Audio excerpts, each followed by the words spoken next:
Hello friends, welcome to my channel Electrical Power. Today we will discuss about the parallel operation of transformer. Why the transformer connected in parallel. There उनके जितने भी reasons होते हैं parallel operation करने की वो हम इसमें पढ़ेंगे. कंडीशंस होती हैं, कुछ डिज़ायरेबल कंडीशंस को हम पढ़ेंगे, इसका सर्किट देखेंगे और पूरी कैलकुलेशन हम निकालेंगे. ठीक है, सो स्टार्ट करते हैं हम. तो the transformers are said to be connected in parallel when their primary windings are connected to a common voltage supply and their secondary windings are connected to a common load. ठीक है, तो transformer जो है वो parallel operation में कब कहलाएंगे? जब उनकी जो प्राइमरी वाइंडिंग्स है दोनों की वो कॉमन वोल्टेज सप्लाई जुड़े, मतलब वोल्टेज सप्लाई एक ही है. ठीक है, उससे अपन ने दो ट्रांसफार्मर को कनेक्ट किया है पैरेलली. ठीक है, फर्स्ट जो पहला ट्रांसफार्मर उसके पैरेलल में अपन ने दूसरा ट्रांसफार्मर कनेक्ट कर देते हैं. ठीक है, तो वो कहलाता है पैरेलल ऑपरेशन. ठीक है, तो उसमें क्या होगा, प्राइमरी जो है दोनों की वो कॉमन वोल्टेज सप्लाई से कनेक्ट रहेगी और उसकी जो सेकेंडरी होगी वो कॉमन लोड से कनेक्ट रहेगी. ठीक है, मतलब कि एक सप्लाई है, एक लोड है और दो ट्रांसफार्मर से कनेक्ट है. ठीक है, पैरेलली. तो there are some reasons why parallel operation is used. Reason for parallel operation, if there is a breakdown of a transformer there is no power interruption. अगर कोई भी एक ट्रांसफार्मर, देखो दो ट्रांसफार्मर है पैरेलल में जुड़े हैं. ठीक है, पैरेलल में जुड़े हैं, तो अगर मान लिया अपन ने, देखो पैरेलल में कैसे जुड़े रहेंगे, एक ट्रांसफार्मर ये है, इसके पैरेलली ये है. ठीक है, अगर एक्सीडेंटली, ठीक है, ऐसी सिचुएशन आती है कि ये वाला ट्रांसफार्मर जो है ख़राब हो जाए. ठीक है, तो इसमें क्या होगा, अब ये वाला तो ख़राब हो गया लेकिन ये क्या है, पैरेलल में ये वाला जुड़ा हुआ है. ठीक है, तो इसमें क्या होगा, और लोड कॉमन दोनों का और सप्लाई भी कॉमन है. ठीक है, तो क्या होगा, इस ट्रांसफार्मर फिर ये वाला जैसे ही ख़राब हो जाएगा तो ये वाला ट्रांसफार्मर क्या है, कंटिन्यूटी इसको देता रहेगा लोड को. ठीक है, सप्लाई लेके कंटिन्यूटी यहाँ पे बनी रहेगी. ठीक है, पावर इंटरप्ट नहीं होगा. ठीक है, तो एक इसका ये रीज़न होता है पैरेलल ऑपरेशन करने का. ठीक है, तो पावर इंटरप्शन नहीं होता है. For large load uneconomical to single large transform. ठीक है, अगर कोई बड़ा लोड है, ठीक है, तो उसमें सिंगल हम ट्रांसफॉर्मर का यूज़ करते हैं तो थोड़ा इकोनॉमिकल हो जाता है ना. तो अगर हम पैरेलली दो ट्रांसफॉर्मर का यूज़ करें तो उनके क्या होगा, लोड जो है वो शेयर हो जाएगा, है ना. इसमें हम बाद में पढ़ेंगे, लोड शेयरिंग भी होती है, लोड शेयरिंग पैरेलल ऑपरेशन. ठीक है, तो वो ही मैं बताऊँगा. तो इसमें क्या होगा, लार्ज लोड का जो अनइकोनॉमिकल होता है सिंगल ट्रांसफार्मर का यूज़ इकोनॉमिकल होता है. तो उसकी हम जैसे पैरेलल ऑपरेशन का यूज़ करेंगे तो उसमें क्या होगा, लोड जो शेयर हो जाएगा दोनों का. ठीक है, लोड शेयर होने के लिए कंडीशन होती है कि उनकी इम्पीडेंस जो है इक्वल होनी चाहिए दोनों ट्रांसफार्मर्स की. ठीक है, तो ये इकोनॉमिकल होता है, तो इसकी वजह से पैरेलल ऑपरेशन करेंगे तो इकोनॉमिकल हो जाएगा. ठीक है, मतलब फिर उतनी ज़्यादा लॉसेस नहीं होंगे उसमें. ठीक है, क्या है, एक लार्ज ट्रांसफार्मर जो होता है उसमें लॉसेस ज़्यादा होते हैं. ठीक है, लेकिन अगर हम दो ट्रांसफार्मर का यूज़ करें तो उसमें लोड शेयरिंग हो जाएगी, उसकी वजह से लॉसेस कम हो जाएंगी. ठीक है, तो for the future expansion of a substation to supply load capacity of transformer already installed. ठीक है, अगर हम क्या करें, फ्यूचर एक्सपेंशन के लिए भी इसका यूज़ किया जाता है. ठीक है, सब स्टेशन में जैसे कि अगर लोड जो है उस पर बढ़ता है किसी भी सब स्टेशन पर. ठीक है, तो ये क्या है, ऑलरेडी इंस्टॉल रहता है. ठीक है, लोड शेयर हो जाएगा. For increase number of transformer reduce the spare capacity of substation. ठीक है, तो ये कुछ पैरेलल ऑपरेशन के लिए रीज़न थे. ठीक है, इसके बाद आते हैं condition for parallel operation of single phase transformer. ठीक है, कुछ कंडीशंस भी होती हैं इसमें. First one is polarity of the transformer should be same. ठीक है, इसके ट्रांसफार्मर्स की जो पोलैरिटी होती है वो सेम होना चाहिए. ठीक है, और जो टर्न रेशियो है ट्रांसफार्मर का वो इक्वल होना चाहिए. ठीक है, तो ये तो कंडीशंस होती हैं और डिज़ायरेबल कंडीशंस भी होती हैं इसमें. तो डिज़ायरेबल कंडीशन होती है, फर्स्ट होती है the voltage at full load across transformer internal impedance should be same, equal. ठीक है, इंटरनल इम्पीडेंस जो है, ठीक है, टर्मिनल ट्रांसफार्मर के टर्मिनल्स के अक्रॉस फुल लोड पर वो क्या है, सेम होना चाहिए इंटरनल इम्पीडेंस. ठीक है, और the ratio of their winding resistance to reactance should be equal for both transformer. ठीक है, और जो इनका रेशियो होता है वाइंडिंग रेजिस्टेंस टू रिएक्टेंस वो क्या होना चाहिए, इक्वल होना चाहिए दोनों ट्रांसफार्मर के लिए. ठीक है, तभी हम पैरेलल ऑपरेशन कर सकते हैं. ठीक है, डिज़ायरेबल कंडीशन जरूरी होती है. इसके बाद हम देखते हैं सर्किट कैसा बनेगा इसका. पहले हमने ये वाला फर्स्ट ट्रांसफार्मर लिया. ठीक है, इसमें कॉमन सप्लाई वोल्टेज जो V1 होगा, ये ट्रांसफार्मर की प्राइमरी है, सेकेंडरी इसका इम्पीडेंस, ये एक IA करंट और ये IL लोड करंट, यहाँ पे लोड करंट है, और ZL लोड इम्पीडेंस और VL लोड वोल्टेज. ठीक है, और इसका जो सेकेंडरी में इंड्यूस्ड वोल्टेज होगा वो होगा V1 अपन V1, ठीक है। अब इसमें क्या करना है, अपन पैरेलली कनेक्ट करना। तो इसकी प्राइमरी जो है, सेकंड ट्रांसफॉर्म अपन लेंगे, उसकी प्राइमरी कनेक्ट करेंगे प्राइमरी से पैरेलल, ठीक है, और सेकेंडरी कनेक्ट कर देंगे सेकेंडरी से पैरेलल में, ठीक है। पैरेलल में जुड़ गया, ठीक है। तो इसकी हो गई इसकी प्राइमरी, इसकी हो गई सेकेंडरी। V1 अपन A2, A2 क्या है, टर्न रेशियो कहलाता है, ठीक है। A1 A2 जो है हमारे वो टर्न रेशियो होंगे, तो V1 अपन A2 हो जाएगा। इसका total impedance ZB, current I भी रहेगा, ठीक है। तो हमने देखा यहाँ पे कॉमन वोल्टेज है, कॉमन लोड है। अगर इस कंडीशन में ये वाला ट्रांसफार्मर खराब हो जाता है तो यहाँ से कंटिन्यूटी बनी रहेगी, ठीक है। और जब दोनों ट्रांसफार्मर ऑन रहेंगे, मतलब दोनों ट्रांसफार्मर कनेक्ट रहेंगे, तो क्या होगा, इनमें लोड शेयरिंग हो जाएगा। अगर ज़्यादा लोड आता है तो वो लोड शेयरिंग हो जाती है। लोड शेयरिंग कब होगी, जब इनकी इंटरनल इम्पीडेंस इक्वल होंगी, ठीक है। अब यहाँ पे हम देखते हैं लेट A1 जो है, A1 जो है वो हमारा टर्न रेशियो ऑफ ट्रांसफार्मर ये वाला इसका, ठीक है। ये ट्रांसफार्मर B, ठीक है। A2 जो है turn ratio of transformer B। V1 जो है वोल्टेज है across the transformer A and B के बीच, अक्रॉस वोल्टेज है V1, ठीक है। और VL जो है लोड होगा सेकेंडरी वोल्टेज पे, ठीक है। Z होगा equivalent impedance of transformer and ZB is equivalent impedance of transformer B। Same IL is equal to load current होगा।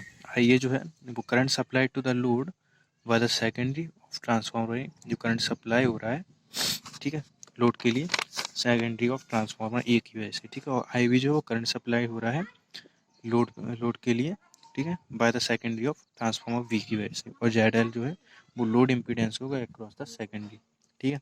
अब हम देखते हैं इसकी कैलकुलेशन कैसे होती है, ठीक है। तो calculation of parallel operation of transformer according to circuit diagram, ठीक है। जैसे ये सर्किट डायग्राम है उसके अकॉर्डिंग अगर हम क्या करें, इसमें देखें तो जो IL जो टोटल यहाँ पे मिलेगा वो कैसे मिलेगा, यहाँ से IA आ रहा है और यहाँ से IB आ रहा है, दोनों के लिए लोड कॉमन है। तो इन दोनों का सम जो होगा वो IL की इक्वल होगा। जो टोटल करंट होगा वो IL होगा, इन दोनों से मिलकर जो करंट आएगा, ठीक है, टोटल करंट IL होगा। तो बाय KCL लगाएंगे तो IA plus IB is equal to IL हो जाएगा, इक्वेशन फर्स्ट, ठीक है। KCL लगाया हमने, किरचॉफ्स करंट लॉ, ठीक है। तो टोटल करंट इसका IA plus IB is equal to IL हो जाएगा। अब हम अगर KVL अप्लाई कर दें, KVL अप्लाई करेंगे तो क्या होगा, सबसे पहले देखो KVL अगर अपन अप्लाई करें इस वाले में, ठीक है, इस वाले में KVL अप्लाई करेंगे तो हमें क्या मिलेगा कि ये कहलाएगा क्या, माइनस टर्मिनल, है ना, ये कहलाएगा प्लस टर्मिनल, ठीक है। अब हम यहाँ से KCL अप्लाई करते हैं तो ये होगा माइनस, ये होगा प्लस। सबसे पहले माइनस में गया तो माइनस V1 अपन A1, ठीक है। फिर आगे जाएगा तो प्लस Z इंटू IA, ठीक है। प्लस हो जाएगा क्या, यहाँ से आया तो अपन को मिला VL, तो प्लस हो जाएगा VL और वापस आकर यहाँ पे, तो ये हो गया इक्वल टू 0, ठीक है। तो यहाँ पे हमें लिखा minus V1 upon A1 plus IA ZA और plus VL is equal to 0। यहाँ से हम VL निकालेंगे तो VA अपॉन A1 माइनस हो जाएगा IA ZA, इक्वेशन सेकंड मिलेगी हमें, ठीक है। तो यहाँ से हम VL की वैल्यू मिलेगी, सेकंड इक्वेशन मानेंगे, और VL is equal to same हम क्या करेंगे, इस वाले में अप्लाई करेंगे KCL जैसी, है ना, सॉरी KVL। तो यहाँ से क्या मिलेगा, minus V1 upon A1 plus ZB IB, और यहाँ पे टोटल हो जाएगा VL, ठीक है, क्योंकि ये पैरेलल कनेक्ट है तो इसका VL टोटल होगा, इन दोनों के अक्रॉस टोटल वोल्टेज होगा VL दोनों ट्रांसफार्मर के अक्रॉस, ठीक है। तो यहाँ पे प्लस VL आ जाएगा, तो यहाँ से हम निकालेंगे VL की वैल्यू निकालेंगे तो V2 upon A2 minus IBZ आ जाएगा, ठीक है, इक्वेशन हो जाएगी थर्ड। अब since the turn ratio should be same for the parallel operation of transformer, अब क्या होगा, कंडीशन सी थी, ठीक है, अपन ने कंडीशन पहले ही देखी थी कि टर्न रेशियो है जो ट्रांसफार्मर की वो क्या होना चाहिए, इक्वल होना चाहिए, ठीक है। तो दोनों ट्रांसफार्मर के अपन के टर्न रेशियो इक्वल लेंगे तो A1 is equal to A2 लिख सकते हैं, ठीक है। तो from equation second and third हम क्या करेंगे, A1 और A2 है जो उनको, या A1 is equal to A2 है तो या तो A2 लिख लो या A1 लिख लो, तो हम क्या करें A1 लिख देंगे, ठीक है। तो V1 upon A1 is equal to VL plus IAZA और V1 upon A1 is equal to VL plus IBZB, दोनों आ गए, ठीक है। नाउ हम क्या करेंगे, ये दोनों आपस में इक्वल हो गए, आपस में इक्वल हो गए तो इनको अपन क्या करेंगे, एक कंपेयर कर देंगे, ठीक है। ये दोनों इक्वल हैं तो अपन ये दोनों भी आपस में इक्वल आ जाएंगे, ठीक है। तो VL plus IAZA is equal to हो जाएगा VL प्लस IBZB, VL से VL कैंसिल कर देंगे तो IAZA is equal to IBZB। तो यहाँ से IB की वैल्यू हम कैलकुलेट करें तो IAZA अपन ZB आ जाएगा, ठीक है। हमें IB की वैल्यू मिल गई, अब हमें IA की वैल्यू और चाहिए, ठीक है, क्योंकि हमें टोटल IA चाहिए, IL चाहिए, है ना। तो फ्रॉम इक्वेशन फर्स्ट क्या थी हमारी, I A plus I B is equal to I L. अगर हमारे पास आई बी है तो आई बी की वैल्यू यहाँ पे पुट कर दें तो हमें आई ए मिल सकता है। तो हम क्या करेंगे, आई बी की वैल्यू पुट करेंगे। आई बी की वैल्यू क्या है, I A Z A upon Z B. ठीक है, तो यहाँ पे पुट कर दिया आई बी की जगह, उसको अपन ने सॉल्व किया तो ये एलसीएम लेंगे तो हो जाएगा I A Z B plus I A Z A is equal to यहाँ से यहाँ पे इसका मल्टीप्लाई हो जाएगा तो जेड बी आई एल। ठीक है, अब आई ए यहाँ से हम कॉमन ले लेंगे तो क्या बचेगा, Z A plus Z B is equal to Z B I L. ठीक है, अब आई इज इक्वल टू हम निकालेंगे तो क्या हो जाएगा, Z B I L upon, ये अपॉन में आ जाएगा, यहाँ पे इंटू में तो यहाँ पे अपॉन में आ जाएगा Z A plus I B. ठीक है, ये हो जाएगा इक्वेशन नंबर 4। ठीक है, नाउ आई बी आई हमारे पास है, आई बी भी हमारे पास है। आई बी कितना, आई बी ये था हमारा। ठीक है, लेकिन यहाँ पे क्या है, आई ए है, तो हमें आई ए पता नहीं है। ठीक है, अब लेकिन हमें पता चलेगा कि आई ए की वैल्यू क्या आएगी, ये आएगी। ठीक है, तो इस आई ए की वैल्यू को हम यहाँ पे, आई ए की वैल्यू को हम यहाँ पे पुट कर देंगे। ठीक है, जैसे इस वैल्यू को पुट करेंगे, इस वैल्यू को उसकी जगह पुट करेंगे आई ए की, तो आई बी हमें टोटल फाइंड हो जाएगा कि आई ए हमारा कितना आ रहा है। ठीक है, तो ये हमें आई ए मिल जाएगा, तो इक्वेशन 5 ये हो जाएगी, आई ए और आई बी दोनों मिल गए। ठीक है, अब I A upon I B is equal to Z B upon Z A. ठीक है, एम एफ, क्योंकि एम एफ क्या होता है, I A Z A is equal to I B Z B. ठीक है, तो हम अगर यहाँ से आई ए अपॉन आई बी करें तो हमें जेड बी अपॉन जेड मिल जाएगा। ठीक है, सो इक्वेशन जो हमारी 6th मिली है, ठीक है, shows that the transformer's current are inversely proportional to the transformer impedance. ठीक है, also ZA IA Z is equal to IB ZB। ठीक है, हमें मिल जाएगा I A Z is equal to I B Z भी होता है। ठीक है, तो क्या हो रहा है यहाँ से हमें पता चल रहा है कि करंट जो है ट्रांसफार्मर का वो इनवर्सली प्रोपोर्शनल इम्पीडेंस की। ठीक है, तो हम क्या करेंगे, multiply equation 4th and 5th by common load voltage V L. ठीक, अब जो इक्वेशन 4th और 5th आएंगे उनको हम कॉमन जो लोड वोल्टेज, ठीक है, क्योंकि दोनों के लिए लोड क्या है, कॉमन है, तो लोड वोल्टेज जो है वो क्या करेंगे अपन, दोनों इक्वेशन में मल्टीप्लाई करेंगे। ठीक है, V L changes current into volt ampere. ठीक है, वो जो जिसकी वजह से क्या हो जाएगा, करंट जो हमारा है वो कहाँ चल जाएगा, वोल्ट एम्पियर मिल जाएगा। ठीक है, तो हैंस अपन S L is equal to, ठीक है, एस एल मतलब लोड पे, तो S L is equal to V L I L हो जाएगा, V L into I L. ठीक है, तो जैसे ही हमने वी एल से मल्टीप्लाई किया, ठीक है, इक्वेशन 4 तो हमें मिल जाएगा S L is equal to V L I L, जो होगा टोटल लोड।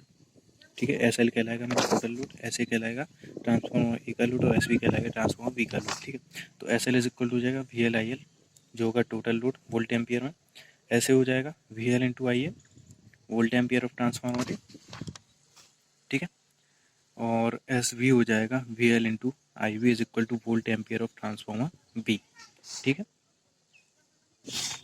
तो यहाँ से हमें 3 इक्वेशन मिलेंगी। ठीक है, इसमें हमें क्या है, S L is equal to हमें निकालना है टोटल लोड। ठीक है, हमें पता नहीं है टोटल लोड, लेकिन टोटल लोड क्या होगा, V L into I L होगा। ठीक, तो यहाँ से हम S is equal to V L I A है। ठीक है, तो आई ए की वैल्यू हमें यहाँ से पता है, आई ए की वैल्यू, तो हम यहाँ पे क्या करेंगे, यहाँ पे आई ए की वैल्यू पुट कर देंगे, यहाँ से एस इज इक्वल टू हमारा निकल आएगा जेड पी अपॉन, अब चूंकि V L I L is equal to क्या है, टोटल लोड एस एल। ठीक है, तो वी एल आई एल हम क्या लिख सकते हैं, एस एल, तो Z P upon Z A plus Z P into S L हो जाएगा। ये इक्वेशन हो जाएगी हमारी कौन सी, 7th। तो एस एल सिंस यहाँ पे S L is equal to मैंने वी एल आई एल लिख दिया है, क्योंकि V L into I L पर एस एल कर रहा है। ठीक है, एंड सेम हम यहाँ करेंगे, S B is equal to क्या हो जाएगा, वी एल आई बी है, तो आई बी की वैल्यू हम पुट कर देंगे, यहाँ से आई बी की वैल्यू पुट कर देंगे, तो हो जाएगा Z upon Z A plus Z B into S L. ठीक है, ये हो जाएगी हमारी इक्वेशन 8th। ठीक है, तो from equation 7th and 8th से हम करेंगे तो हमें क्या मिल जाएगा, ऐसे अपॉन एस बी हम करेंगे जैसे ही, और इसको हम सॉल्व करेंगे, रेशियो लेंगे इसका, तो हो जाएगा Z B upon Z A. तो इक्वेशन नंबर हमें मिल जाएगी, क्योंकि देखो एस एल से एस एल कैंसिल हो जाएंगी, Z A plus Z B से Z A plus Z B cancel हो बचेगा Z B upon Z A, तो यहाँ मिल जाएगा। ठीक है, तो ये हमारा रेशियो आ जाएगा। ठीक है, ऐसे upon S B is equal to Z B upon Z A. ठीक है, तो यहाँ से हमें पता चल रहा है कि जो ट्रांसफार्मर का लोड है, ट्रांसफार्मर ए का जो वोल्ट एम्पियर है, ठीक है, ट्रांसफार्मर बी का जो वोल्ट एम्पियर, ठीक है, उनका रेशियो क्या है, उनकी इम्पीडेंस के इनवर्सली प्रोपोर्शनल है। ठीक है, तो मतलब इसका मतलब क्या होगा, अगर एस ए लोड ज़्यादा होगा, ठीक है, तो इम्पीडेंस जेड भी क्या होगा, ज़्यादा होगा, ठीक है। और अगर एस बी मतलब सेकेंड वोल्ट एम्पियर जो वोल्ट एम्पियर ट्रांसफार्मर बी का जो वोल्ट एम्पियर है वो किसके प्रोपोर्शनल है, जेड ए के ठीक है। तो S A volt ampere of transformer A is directly proportional to Z B, ठीक है, मतलब कि इम्पीडेंस जो ट्रांसफार्मर बी का इम्पीडेंस है उसके प्रोपोर्शनल होगा। और जो एस बी है मतलब volt ampere of transformer B है, ठीक है, वो किसके प्रोपोर्शनल है, impedance equivalent impedance of transformer एक है, ये यहाँ से पता चल जाएगा, ठीक है। तो ये हो गया हमारा का parallel operation of transformer, single phase transformer का हमने देखा है पैरेलल ऑपरेशन, ठीक है। ओके, तो यहाँ से हमें पता चला कि जो वोल्ट एम्पियर है, वोल्ट एम्पियर लोड जो होता है ट्रांसफार्मर्स का, ठीक है, वो इनवर्सली प्रोपोर्शनल होता है उनके इम्पीडेंस के, ठीक है। ऐसे क्या है, जो वोल्ट एम्पियर लोड है ट्रांसफार्मर का वो इनवर्सली प्रोपोर्शनल है जेड ए के मतलब उसके इम्पीडेंस के, ठीक है। और जो एस बी है वो इनवर्सली प्रोपोर्शनल है जेड बी के, ठीक है। तो यहाँ से हमें ये पता चल जाता है, ठीक है। तो अगर हमें क्या करना है, लोड शेयर करना है, ठीक है, इन प्रोपोर्शनल टू देयर रेटिंग्स, ठीक है, उनकी रेटिंग्स के अकॉर्डिंग हमें क्या करना है, लोड शेयर करना है।